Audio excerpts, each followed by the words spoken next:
Good afternoon. This is December the 3rd,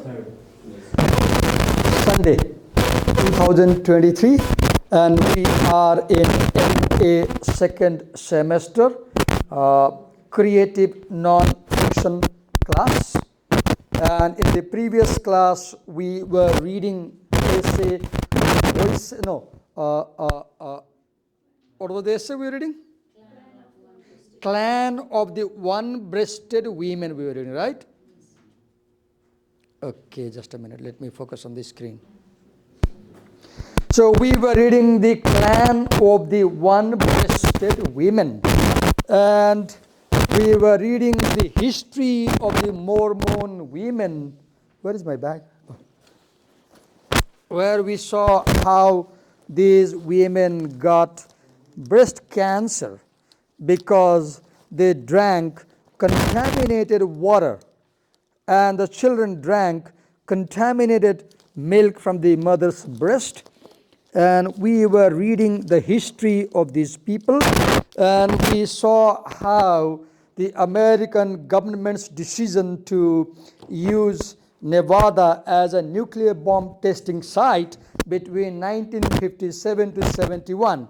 In these 14 years, this nuclear test caused nuclear radiation, and whoever came in contact with the nuclear radiation, they got this cancer infection.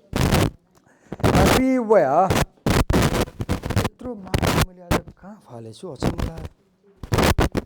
here we have.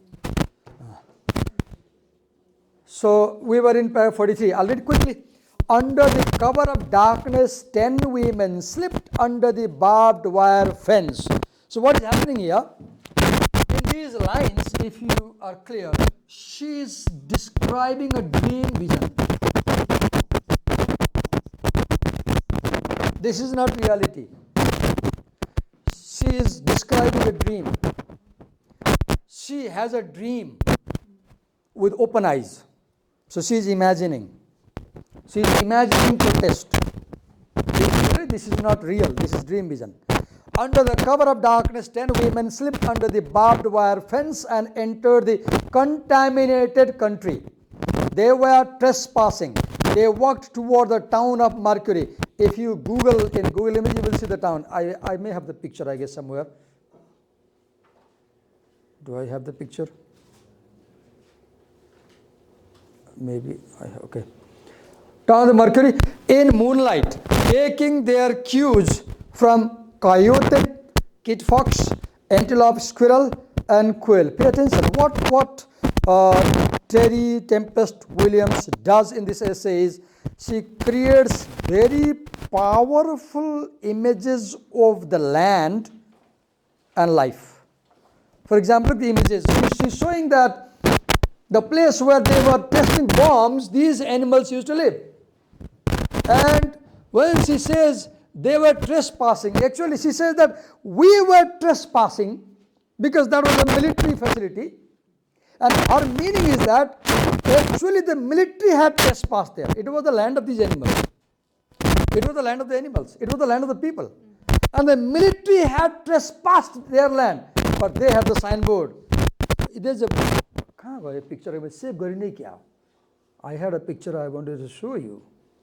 Oh, here it is, this one. This is the real picture.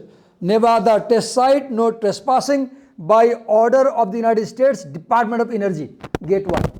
So such boats were kept everywhere. And you were not allowed to get in.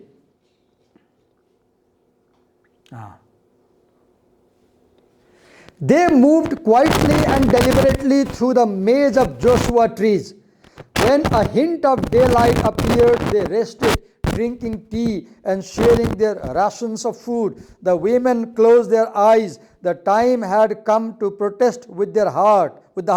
That to deny, look, this line, to deny one's genealogy with the earth was to commit treason against one's soul. To separate people from their land is a treason against your soul. What is the point here?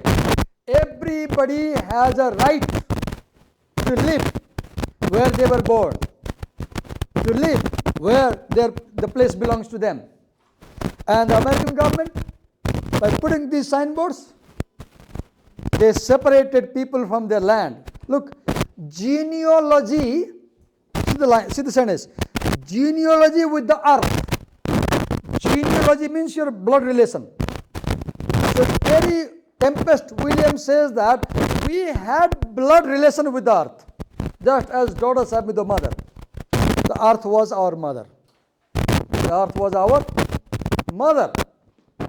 And separating us from the earth was treason against one's soul. What is treason? Treason is most serious crime you can commit. Rajadroha, Deshdroha, what do you call the most severe crime. At dawn, the women draped themselves in mylar. This is all imagination. This is all imagination. This is a dream vision. What is a mylar? Polyester. Wrapping long streamers of silver plastic around their arms to blow in the breeze. They wore clear masks that became the faces of humanity. When you go for protest, many times wear masks. If you have seen in protest rallies and parties, people wear masks. So the masks, what does he say?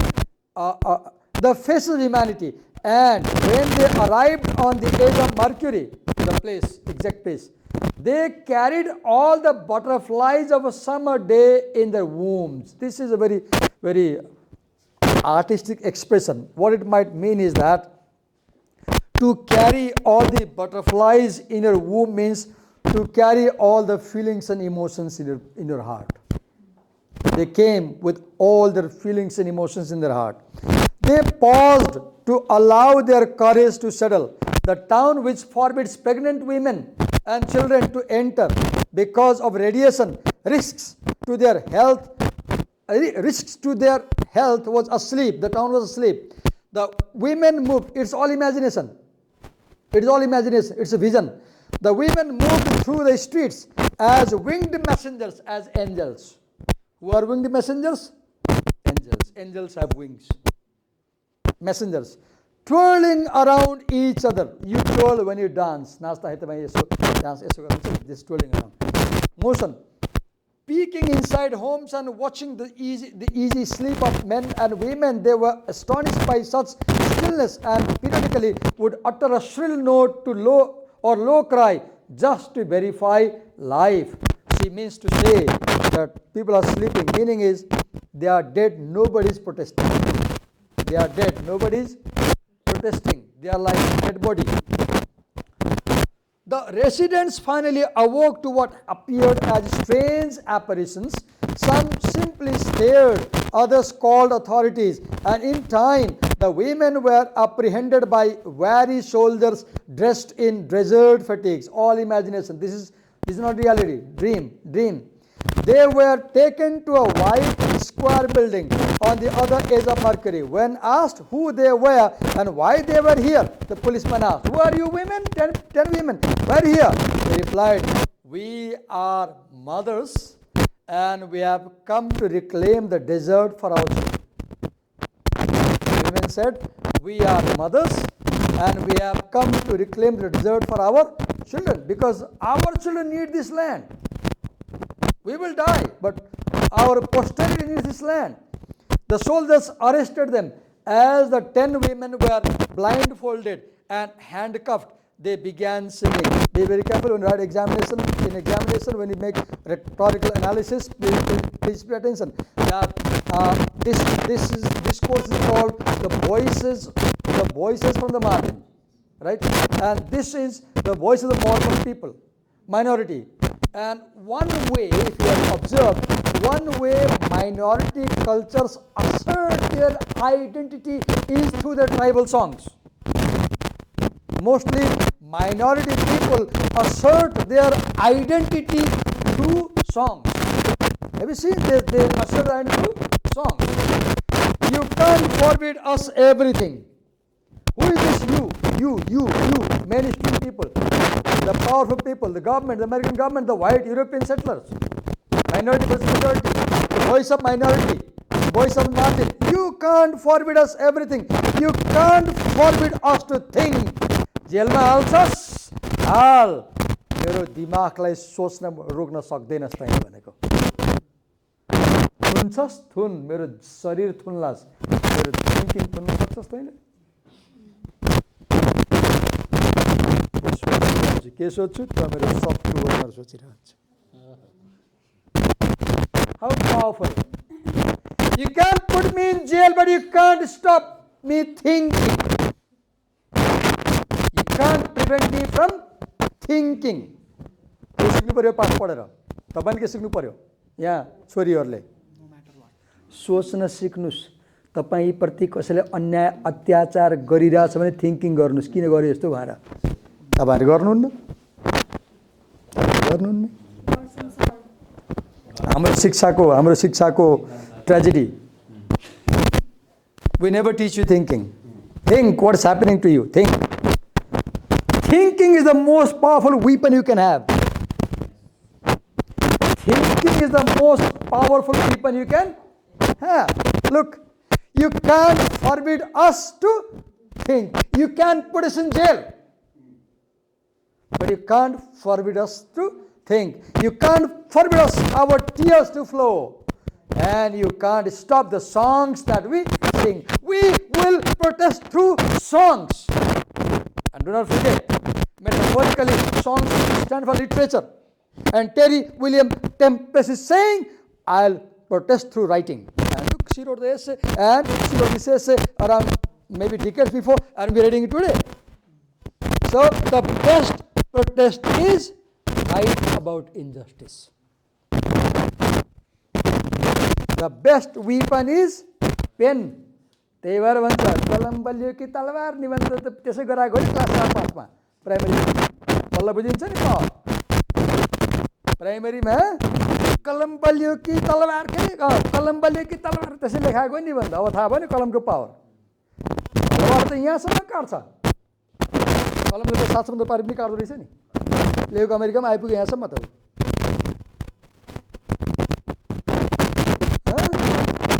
pen is mightier or sword. No doubt pen is mightier than sword. Because pen can hit 6 feet distance. Sorry, sword can kill 6 feet distance. Pen can kill across oceans. Right about injustice. Look, song. And you can't stop the songs that we sing. The songs of pain, the songs of suffering.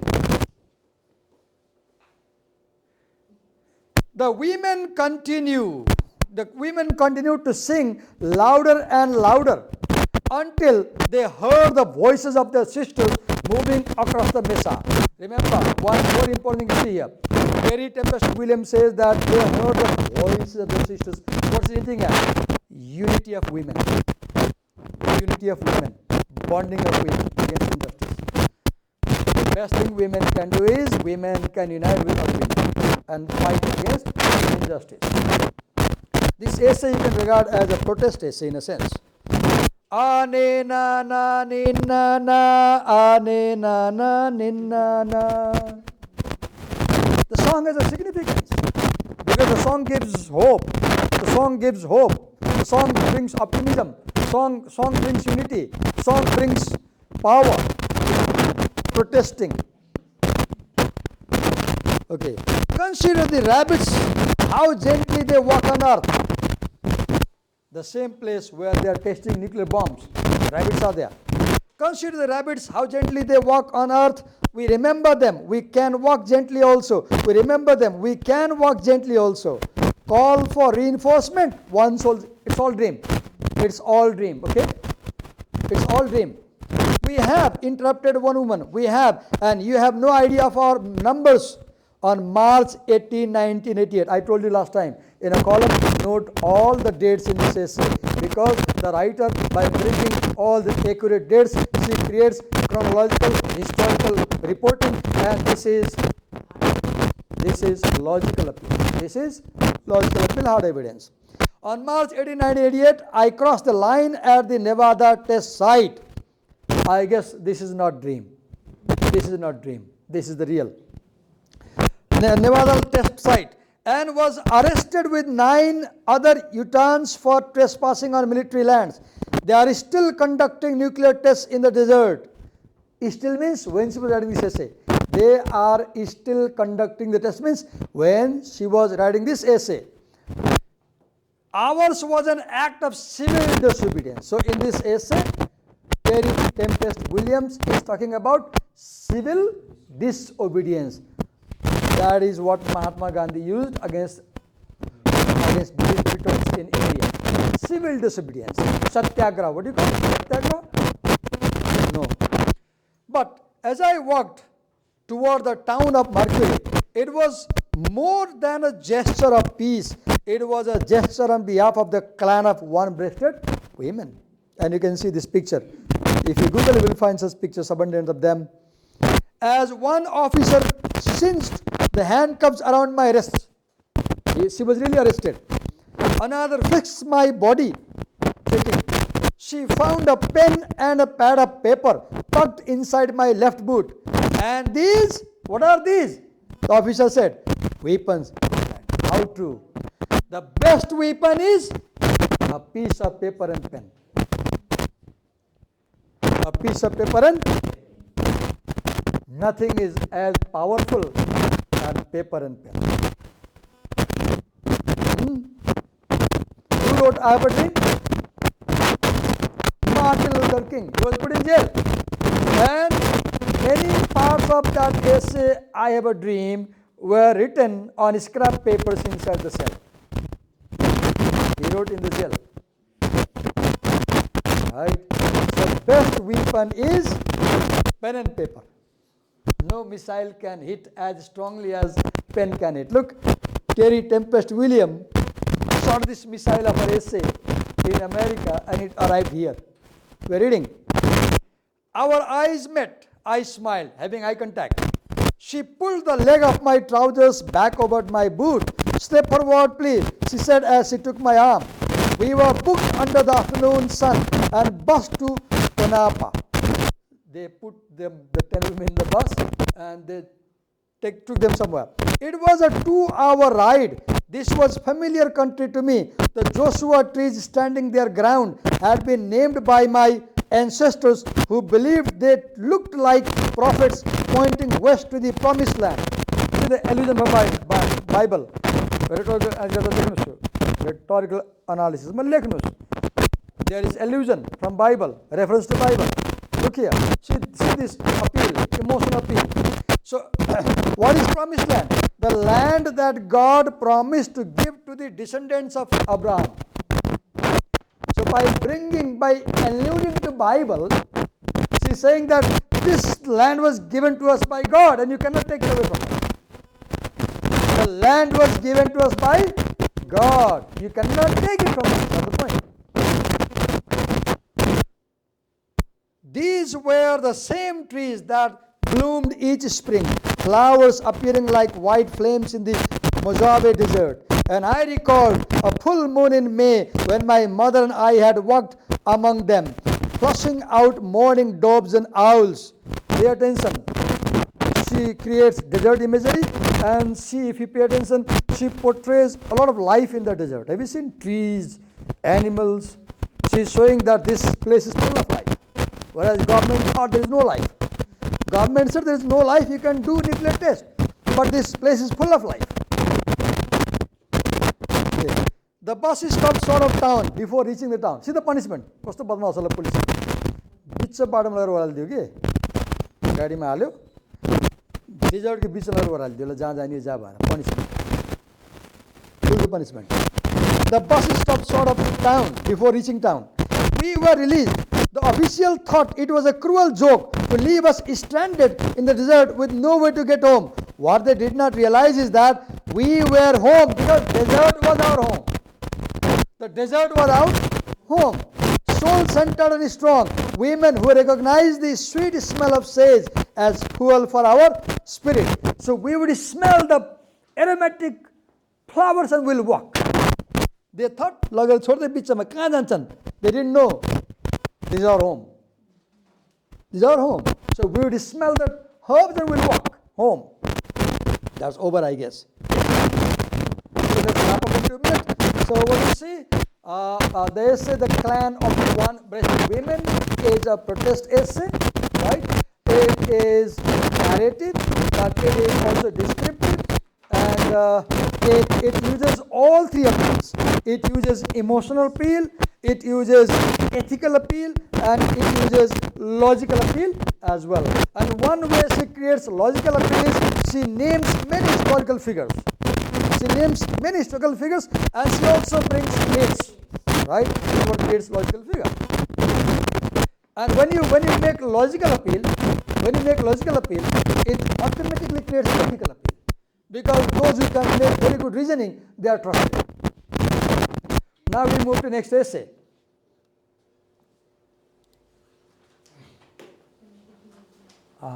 Next essay, what is that? One right is beginning. Okay.